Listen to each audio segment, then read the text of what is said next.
مشرانو ته ګیله کوو. زموږ ګیله اول د محمود خان اسکزي څخه ده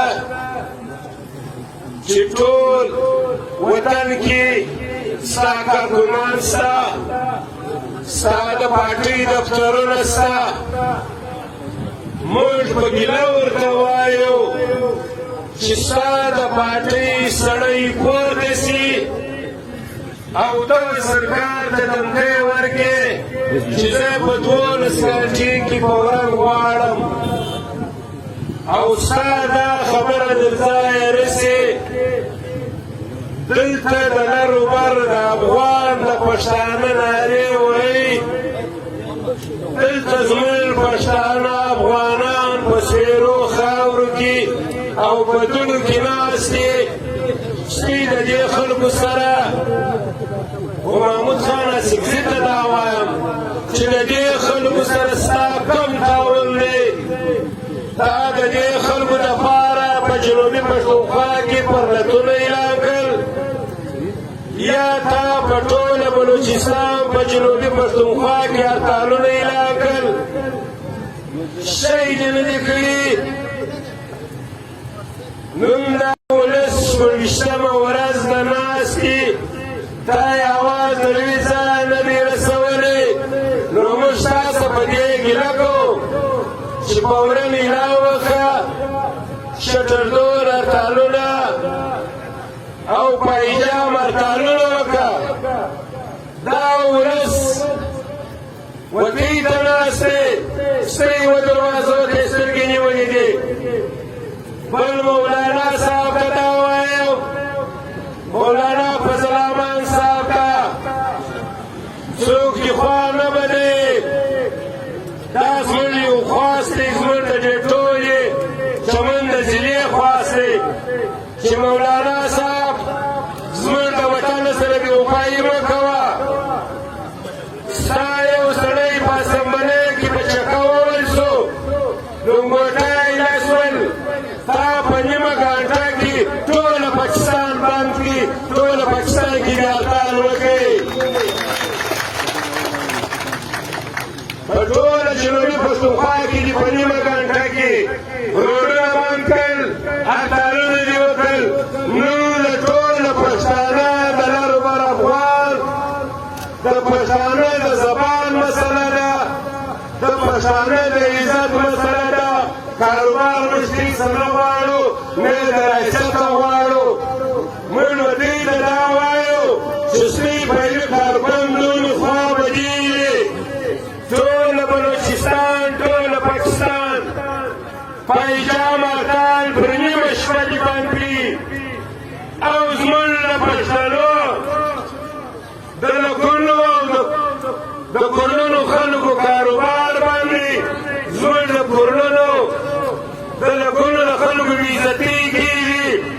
لنګوټې څکې کمیسان یې لچک شوي دي. نن د خاموش ناصر مولانا صاحب پایي چې تا فوراً اعلان کړی وای، ټوله بلوچستان دې بند کړی وای، ټوله جنوبي پښتونخوا کې دې هړتالونه کړي وای. سبا چې د ووټ ځای راسي، بیا کور په کور، دروازه په دروازه ګرځي، بیا مې ډوډۍ نه ترش کېږي، بیا مې خرچې نه ترش کېږي. نو دا ولس مه مایوسه کوئ، دا ولس ته په رښتیا په میدان راسئ. دې ولس ته په ډاګ ووایاست چې موږ ټول حکمرانان یو، موږ ټول مشران یو. که مشران یاست یا د ولس د نر و بر د پښتانه غم در سره دی، نو باید اوس فوراً اعلان وکړئ، که نشته درسره هم اعلان وکړئ چې موږ سره هېڅ اختیار، زموږ سره دا زور نشته راسره. دا دې ولس ته معلومه ده چې سپي سره هر څه شته. دا سپي ورسره خوښه ده چې دا پښتون ذلیله کېږي، دا پښتون بېعزته کېږي. چې سپي نه شي خوښه، خدای اعلان کړه ویلي پښتانه ته څوک په کږو سترګو وګوري. نور فلانه پرېږده، که یې سترګې دې په کښو ور واړولې، زما سره دې پزه غوږ پرېږدي، په دا ښار دې مې سره وځړوي. نو خو ته یې نه کوې، ته یې دا غواړئ، ته یې دا مشران دا غواړئ چې دا پښتانه له ګولۍ ووځي. دا پښتانه په جېلو کې کښېني ښایي د تقریر لپاره د یو تصویر لپاره یا د ویډیو لپاره رالاست کردار نه وکړي د دې وطن سره دا ولس د ستړیا نه کوي خلاص دا ولس مې نور ستړي کوي چې نور تباه کوي بیا به دا ولس فیصله کوي چې زموږ په کومو ځایو کې د انتخابات لپاره پوهنګونه شته بیا به هغه پوهنګونه موږ لګیان که په زور که په ځای راټولوو او ځای کې سره بیا انتخابات ورکوي د انتخابات لپاره مې کړي دي د انتخابات لپاره مې مشر دی د انتخابات لپاره مې سیاسي دی ولې ستا رئیس دا سمبلۍ ګټه پکې ده ولکه دا چمنه څوک درته بیا یا یوسي یا اجتماع دي منو مشرانو ته دا ووایو چې نقشه مې خدای ولې پوره ومنئ دا ولس مه دربدره کوئ دا پښتون مه دربدره کوئ هلته به مې ویله چې موږ پښتانه له روبا سره یو کوو نن ته وګوره چې چمن او داخل مسیح سره یو کوئ پښتو کوچناک مسیح سره یو کوئ هلته د لاربان علیوئ چې موږ به لاربان افغانان سره یو کوو هېڅکله نسي یو کوئ دوی د سمبلۍ خوبونه وینئ دوی د ووټ خوبونه وینئ موږ دلته نه ووټ غواړو موږ دلته نه ووټ غواړو موږ خپل بهادر غواړو موږ خپل روزګار غواړو که په زور که په ځای که په هر لارې که د سر په سودایي د چا پلار وروڼو لکه باڼه باندې اوس هم دوی د مشرانو د لاسه ناست یو چې دوی یوه سرکار ته د هېڅ سړي پر سر باندې لمکۍ ورکوي